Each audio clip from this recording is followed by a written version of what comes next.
Guys, welcome to my YouTube channel. Today in session with Sumit, we are going to look into the next problem of this HackerRank series, which is your staircase problem. Now let's try to first of all understand this problem, and then we will try to solve it over the HackerRank platform. So this staircase problem is regarding pattern printing. You will be provided with this integer n, and your task is to basically print a pattern that is something like a staircase uh, using all the hashes. So if you have n is equal to 4, you should have 4 rows, and the last row should have n number of hashes without any spaces. And similarly, if you have 6 as the input, you should have 6 rows, so 1 2 3 4 5 6, and the last row should have the 6 hashes without any spaces. Now you can see that in each row, so if I talk about the first row, we also have 5 spaces. So if I count it, this is 1 space, 2 space, 3 space, 4 and 5. So this is total of 5 spaces.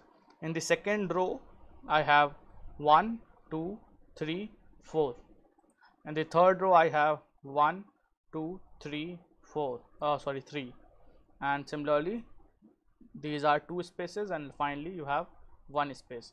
So basically each row is a combination of some spaces and some hashes, but in the last row you have all the hashes only.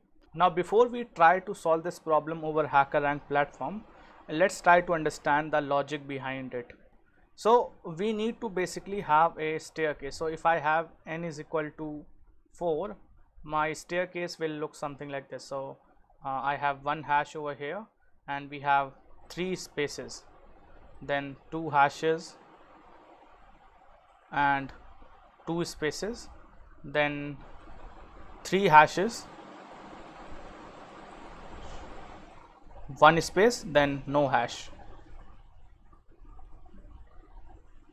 So this is the way we need to create the pattern. Now this is my row number. So row number 0, row number 1, row number 2, row number 3. Now if I talk about row number 0, I have 3 spaces and 1 hashtag.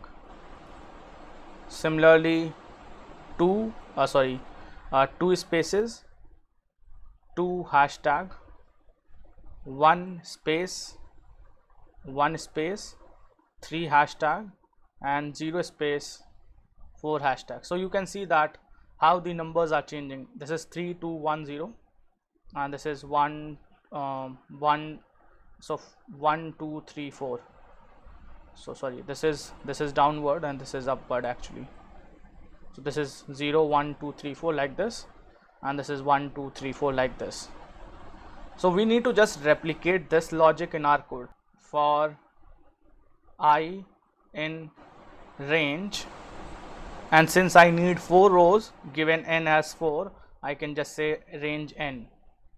Now this range n will generate numbers between 0 1 2 and 3.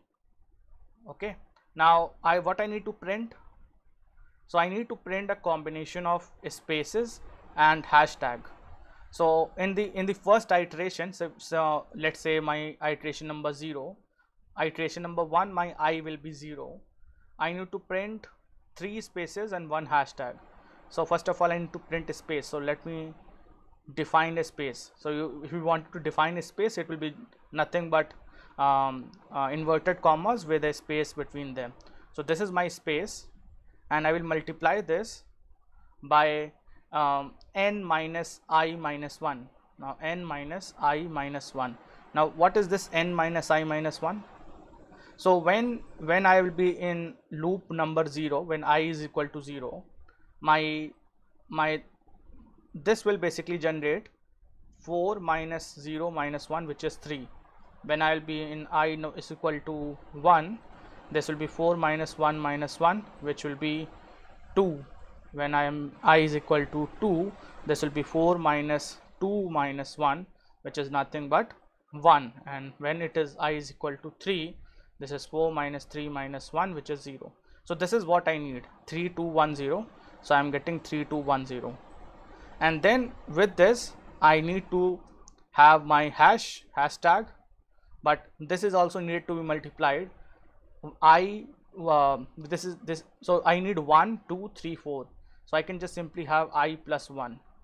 So I plus 1 will be, so in the case of I is equal to 0, here I'll be having 1. So 0 plus 1 will return you 1. I is equal to 1 will be 1 plus 1, which is 2. I is equal to 2 will be 2 plus 1, which is 3, and I is equal to 3 will be 3 plus 1, which is 4. So I am getting 1 2 3 4, and that is what I need over here. So this is the complete code which I just need to put it in my HackerRank coding console. Now let's try to solve this problem over the HackerRank platform. So as we have discussed, we will have a for loop for I in range n. Then I need to print. So in iteration, so basically what I need to print, spaces will be multiplied with n minus 1 minus I, n minus I minus 1, and it will be followed by your hashtag, which is needed to be multiplied again by I plus 1. So let's try to run the code.